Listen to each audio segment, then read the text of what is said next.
Have you ever wondered what it would have been like if Voldemort never existed? While creating this video, it struck me how much we take for granted the foundational aspects of the story. For instance, Harry Potter might never have been an orphan. The absence of Voldemort would have altered many core elements of the story, and not prevented us from seeing a version of Harry who would have been loved from the start. Beyond avoiding the tragic deaths and the revolving door of defense against the dark arts teachers, here are the top 5 things that could have happened differently. Number 1. The Golden Trio might have never existed. Given his upbringing with the Dursleys, Harry was quite humble and reserved from the start. Had he been surrounded and spoiled with love, it's not too far-fetched to speculate that he may have taken after his father and godfather. Like the Fred and George of their time, James and Sirius were mischievous and bold, but also proud and sometimes cruel. Right, who wants to see me take off Snivelly's trousers? Harry's mother, no doubt, would have instilled some humility in Harry, but it's not hard to imagine that Harry would have been popular and outgoing, even if a bit spoilt. Despite Harry's well-meaning disposition in the canon, we know Ron often felt overshadowed by him. Had Harry been more pampered, Ron's feelings of inadequacy might have been further amplified. Harry's possible arrogance may have overshadowed Ron's acts of bravery and selflessness, potentially causing frequent conflicts between them, and even breaking their friendship entirely. It's also safe to say that Hermione would not have been super impressed with this Harry, at least initially. Which leads me to theory number 2. Harry and Draco might have been good friends. If you may recall, Draco offered his hand in friendship to Harry in their first encounter at Hogwarts. A pampered Harry might have been more open to accepting Draco's friendship, their somewhat similar upbringing serving as common ground. Not to mention, a lot of readers may have overlooked the similarities between Draco and Harry's father, James. Imagine being Hufflepuff. I think I'd leave, wouldn't you? Who wants to be in Slytherin? I think I'd leave, wouldn't you?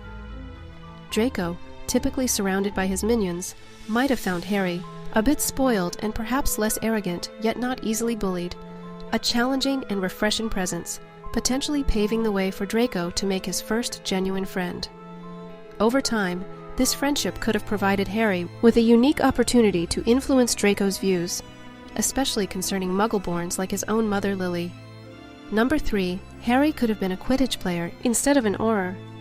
Growing up without the constant threat of Voldemort would have allowed Harry to enjoy a more carefree, typical wizard in childhood, and to nurture his already evident talent in Quidditch.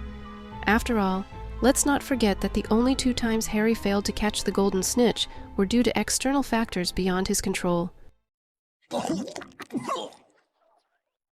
Released from his burden of rescuing the wizarding world from the wrath of Lord Voldemort, Harry could have focused more on his love for the sport. Not to mention, his natural talent and fame from his family's legacy could have easily paved the way for a successful career in Quidditch. Number 4. Harry would never have competed in the Triwizard Tournament. In the absence of Death Eaters plotting against him, he would have relished the spectacle alongside his friends, wagering on the champions and enjoying the festivities. Moreover, a more confident and pampered Harry might have seized the opportunity to ask Cho Chang to the Yule Ball before Cedric, potentially setting a different course for their relationship before it, inevitably fizzled out. Most importantly, the Yule Ball could have served as a turning point in Harry's perception of Hermione, particularly following her striking transformation after she had her teeth fixed and waltzed around with Victor Crumb. Which leads me to number 5. Harry and Hermione might have actually ended up together. While Rowling has expressed regrets about not pairing them, it's hard to see how that could have happened within the original books. Harry broke up with Ginny specifically to search for Horcruxes, a decision that makes sense given that a hero cannot fight fearlessly in war if he is burdened with fear for his beloved. Additionally, the dynamic would have been significantly altered with Ron potentially becoming a permanent third wheel. Ron's departure during the hunt for Horcruxes wouldn't have held the same significance for both Harry and Hermione. You think I don't know how this feels? Oh, you don't know how it feels! Your parents are dead! You have no family! Stop! Stop! Fine, then go! Go then! the Deathly Hallows worked perfectly, as it did precisely because Ron and Hermione were meant to be together. However, without any Hallows or Horcruxes to hunt, and potentially without their initial friendship, the path might have been clear for Harry and Hermione to follow a romantic trajectory similar to how James and Lily fell in love, which could have provided the perfect, satisfying arc. So as you can see, Voldemort's presence was undeniably a driving force behind many of the series' most pivotal moments, underscoring his crucial role in shaping the wizarding world and Harry's life as we know it.